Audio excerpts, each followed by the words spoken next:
Welcome to Watch the Book. Today we present The Ink Black Heart by Robert Galbraith, published in 2022. The evening at the Rivoli Bar was a rare occasion for Cormoran, Strike and Robert Ellacott, a celebration for her 30th birthday and a moment of unguarded friendship outside of their work as private detectives. Amidst cocktails and laughter, Strike recounts a sordid tale from his past, involving his ex-fiancée Charlotte's aristocratic family, highlighting a world of casual cruelty and entitlement he thought he had left behind. The alcohol lowers their usual professional barriers, creating a bubble of intimacy and warmth that feels both wonderful and precarious, a stark contrast to the grim reality of their daily investigations. As they leave the Ritz, the charged atmosphere culminates in a moment of intense connection. Strike, moved by an impulse he's suppressed for years, leans in to kiss Robin, ready to cross a line between them. But Robin, caught off guard and flooded with a complex mix of emotions and past trauma, instinctively flinches. The moment is shattered, leaving a silent, awkward chasm between them as she gets into her taxi. In the days that follow, a new reserve settles between the partners. Strike is filled with self-recrimination, misinterpreting her reaction as rejection, while Robin worries she has deeply hurt the man she respects most. Strike begins dating Madeline Corson-Miles, a beautiful and successful jewelry designer he met on New Year's Eve. The relationship is a welcome balm to his ego, a distraction from his complicated feelings for Robin. Robin, seeking her own escape and perspective, goes on a New Year's skiing trip to Zermatt with friends, though the holiday is marred by the persistent and pathetic advances of a man named Hugh Jacks. A disheveled and frantic young woman with panicked amber eyes arrives unannounced at the agency. Her name is Edie Ledwell, co-creator of a wildly successful YouTube cartoon, The Ink Black Heart. Edie explains that she is being relentlessly persecuted online by a mysterious figure known only as Anomie, who co-created a popular fan game based on her cartoon and has turned the fandom against her. The harassment has escalated beyond trolling. Anomie knows intimate, private details about Edie's life, has doxed her, and spread vicious lies that have poisoned her personal and professional relationships. The final straw came when her ex-boyfriend and co-creator, Josh Blay, was given a dossier of so-called proof that Edie herself is Anomie, orchestrating the entire hate campaign for attention. Edie is convinced she knows Anomie's true identity. Seb Montgomery, a bitter former collaborator, she begs Robin to take the case and unmask the figure who is systematically destroying her life. Robin, seeing the agency is overstretched and lacks expertise in cyber investigation, regretfully turns Edie down, offering her the names of two other firms. Edie leaves looking utterly defeated. As she is leaving, Robin notices dark, distinct fingertip bruises on Edie's neck. Edie dismisses them, claiming she is clumsy, but the marks suggest a more violent personal struggle than she has admitted. Days later, a news alert flashes across Robin's phone. Edie Ledwell has been found dead in Highgate Cemetery, the very setting of her cartoon. Josh Blay lies nearby, critically injured from a similar attack. Both victims were tasered before being brutally stabbed. The murder weapon, believed to be a large machete-like knife, is missing, as are both of their mobile phones and the mysterious dossier Josh was carrying. Guilt-ridden, Robin and Strike are summoned to a meeting by Edie's agent, Alan Yeoman, and Richard Elgar, the head of Maverick Films, the studio planning to adapt The Ink Black Heart into a major movie. They explain that Josh Blay, recovering in hospital, refuses to proceed with the film unless Anomie is found. The agency is officially hired to uncover the identity of the online persecutor-turned-killer. Edie's uncle and heir, Grant Ledwell, and his pregnant wife Heather are also present. They are coarse and greedy, their primary concern being the financial future of the cartoon franchise they now control. The investigation begins, and the partners learn that multiple attempts to unmask Anomie through cyber investigation have failed. The creator of Drex Game has built a fortress of digital anonymity. To get inside the toxic online world that consumed Edie Ledwell, Robin realizes she must enter the game herself. She acquires the login details of a former player and prepares to go undercover as Buffypaw. Robin enters the beautifully animated but sinister world of Drex Game. It's an animated chat room set in Highgate Cemetery, populated by avatars of characters from the cartoon, all hiding their true identity. Her undercover work is immediately complicated by moderators who knew the original Buffy pause. She fends off crude advances from Velipekra and forms a tentative friendship with the lonely, insecure Worm 28. Simultaneously, Robin adopts a second disguise as Jessica Robbins, a marketing executive, to infiltrate the North Grove Art Collective, the hippie-ish commune where the cartoon and the game were born. At North Grove, she meets the key players in the early days of the cartoon: the owner, Nils de Jong, a stone philosopher king, and Preston Pez Pierce, a talented but resentful artist who voices a character. The investigation is complicated by news of a far-right terror group, the Havening, who had Edie on an indirect action list, aiming to drive her to suicide through coordinated online harassment. The police, led by DCI Ryan Murphy, now have a parallel investigation, suspecting the Havening may be directly responsible for the murder, believing they escalated their campaign from online trolling to physical violence. The partners' own lives are in turmoil. Strike is pursued by his ex-fiancée Charlotte Campbell, whose bitter divorce from Jago Ross threatens to expose and ruin Strike's career, forcing him to take countermeasures. Robin endures an awkward phone call with Hugh Jacks, who turns abusive when she makes it clear she is not interested in him, revealing a flash of the entitled Anne often seen in the online world she is investigating. Robin's undercover work in the game reveals deep fissures within the moderator team. She learns of a mysterious Rule 14 that enforces total anonymity, a rule Anomie themselves seems to both create and break at will. At North Grove, Robin is shown Josh and Edie's old fire-damaged room by Nils's disturbed son Bram. On the wall is a grotesque mural painted by Pez Pierce, mocking the creators of the cartoon.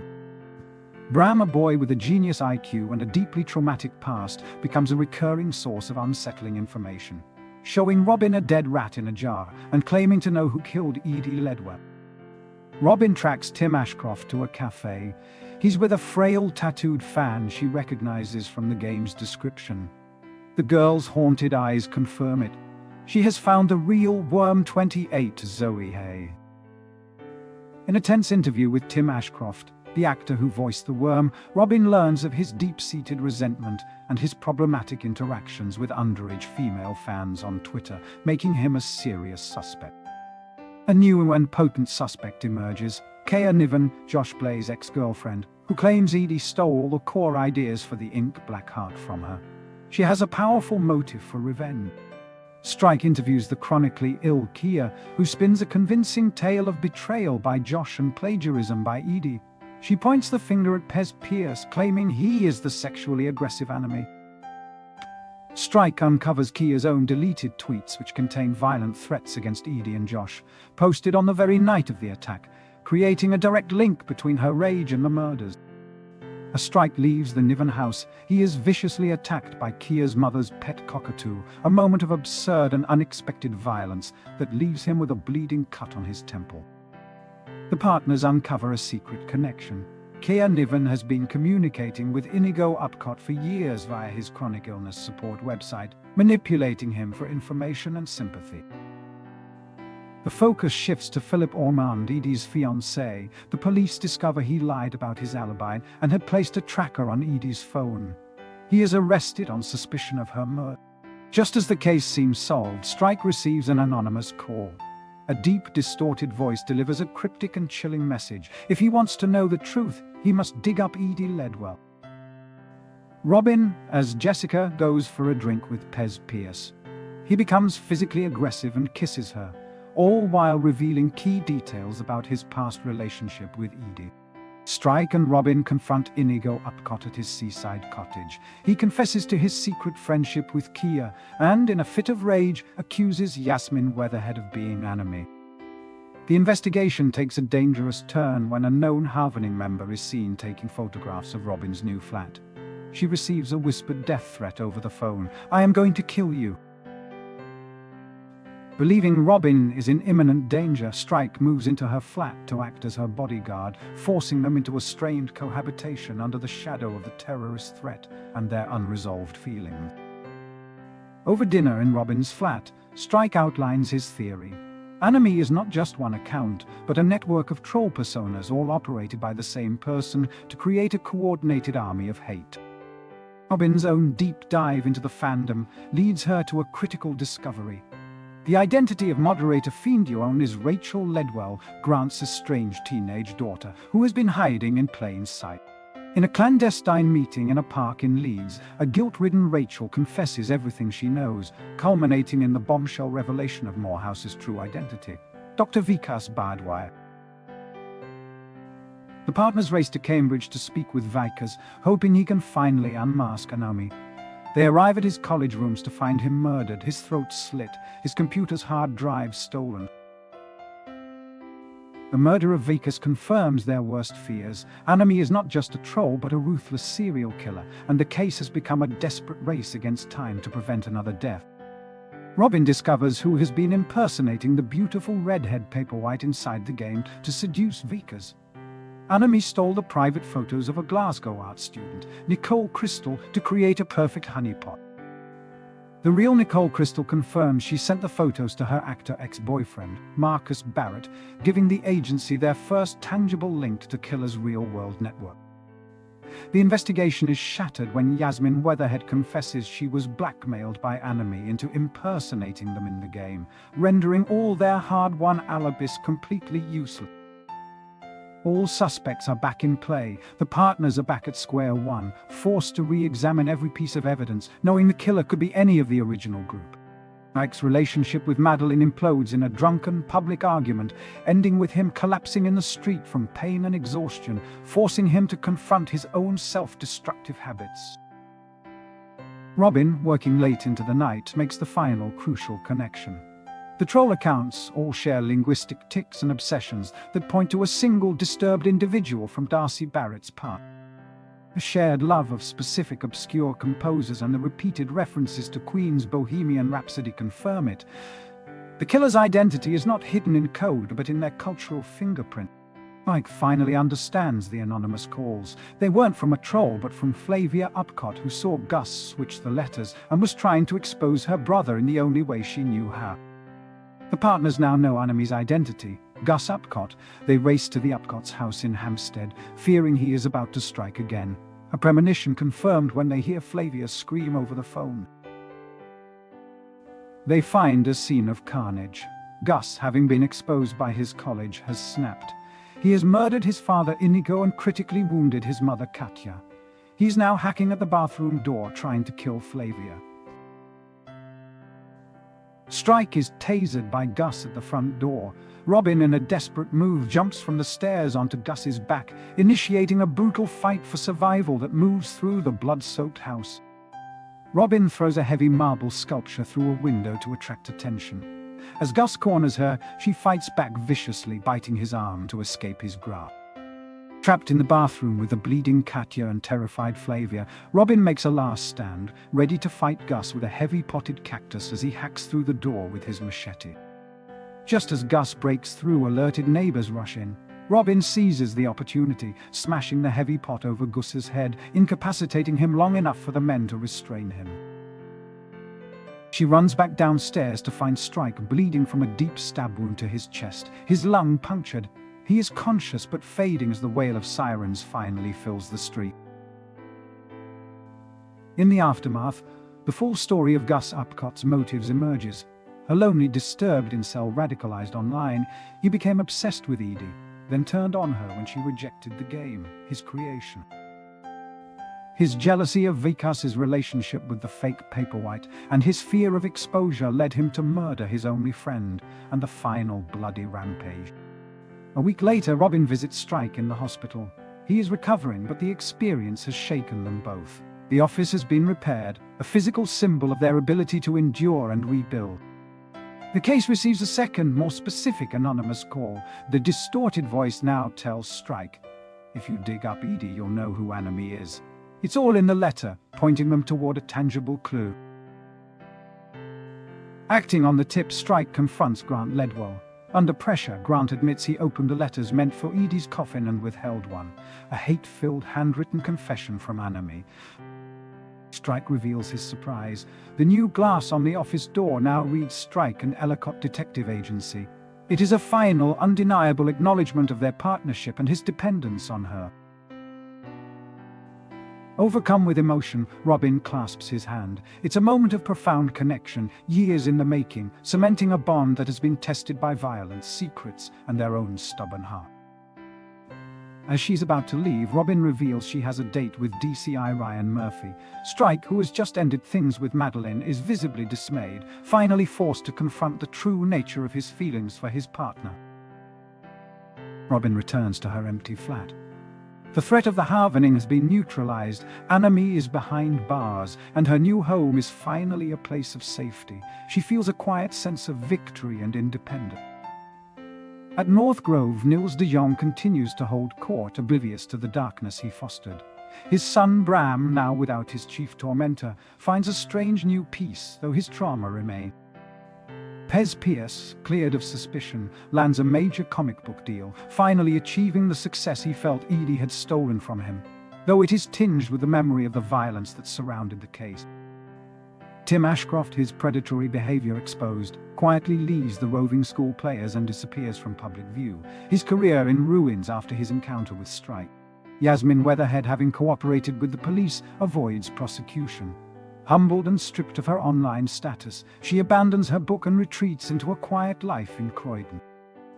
Zoe Hay, freed from Tim's influence and with the support of the agency, begins to rebuild her life, channeling her incredible artistic talent into a tattoo apprenticeship, finding a new, healthier community. Kea Niven, her claims against Edie now seen in a new, more tragic light, continues her online existence. Forever the victim, forever seeking validation for a life defined by illness and resentment. Rachel Ledwell, having bravely helped unmask Vickers' killer, finds a new confidence. She cuts ties with the toxic online world and begins to heal, supported by a mother finally freed from a toxic marriage. Jago Ross, confronted with evidence of his abuse, is forced into a quiet divorce settlement, losing custody of his daughters and facing the consequences of his actions for the first time. Aunt and Heather Ledwell retreat to Oman with their new baby, their dreams of a media empire built on Edie's legacy, turning to the quiet reality of managing a complex and tainted inheritance. A month later, Strike, now recovered and out of the hospital, is working from the newly repaired office. He has quit smoking and is making a conscious effort to take better care of himself. Robin returns from her second date with Ryan Murphy. The evening was pleasant, but it lacked the spark, the deep, unspoken connection she shares with her partner. She knows where her heart truly lies. At the office, Strike is waiting for her. He has cancelled his own plans. The air between them is thick with unspoken words, a fragile tension that holds the promise of a new beginning. He tells her he was wrong, that he was a fool for not seeing what was in front of him. He admits his fear, his inability to risk the most important relationship in his life. Robin listens, her own heart aching with the same fears and the same longing. She tells him she understands, that she felt the same way, pushing him away to protect herself from a potential heartbreak. He moves towards her, closing the small distance between their desks, the space that has always separated them. This time, there is no hesitation, no drunken impulse, only a clear, sober certainty. He asks if it's too late, if he's missed his chance. Robin looks at him, the man who is her partner, her best friend, the one person who truly sees her, and she smiles. She tells him it's not too late. She steps around her desk, meeting him in the middle of the room, the space that is theirs together, and finally, after years of waiting, she kisses him. If you enjoyed this story, don't forget to subscribe to Watch the Book for more of your favorite novels brought to life. We'd love to have you join our community of book lovers.